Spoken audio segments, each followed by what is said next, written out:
Arrivé dans la matinée samedi à San Remo, le souverain fut accueilli par le maire de la cité italienne pour dévoiler la plaque signalétique d'appartenance au site historique Grimaldi de Monaco. Un moment important pour Alberto Biancheri, San Remo partageant les mêmes valeurs que la principauté de Monaco. Si on pense que Saint-Rémy et la côte, la France et les Principats de Monaco, dans le monde, on est tous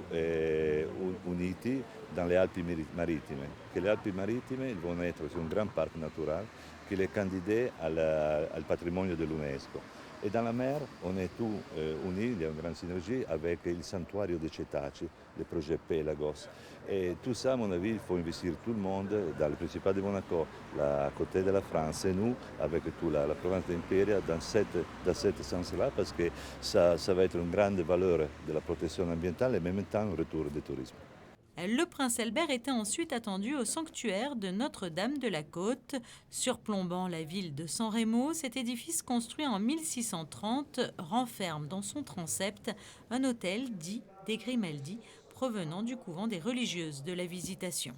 Le lien remonte au XVIIIe siècle avec une sœur du prince Antoine Ier et c'est presque un lien avec un des précédents voyages dans les sites historiques du prince puisque à Romans-sur-Isère, on avait évoqué la princesse Charlotte-Catherine de Gramont, l'épouse de Louis Ier qui était alors enceinte et d'ailleurs elle avait dû après son entrée solennelle à Romans-sur-Isère s'arrêter plusieurs jours à Avignon et elle était enceinte de Jeanne-Marie Dévote qui va devenir donc la sœur Louise-Marie-Thérèse en religion, une visitandine qui à partir de 1707 est religieuse au couvent de la Visitation de San Remo, qui est plusieurs fois, 4 fois supérieur du couvent, jusqu'à sa mort en 1741, et qui commande un hôtel majeur avec 2 hôtels latéraux, évidemment aux armoiries des Grimaldi, représentant la scène de la Visitation, évidemment, donc qui est la scène fondatrice de l'ordre. Et cet hôtel, après la destruction du premier couvent de la Visitation, après la Seconde Guerre mondiale, a été transféré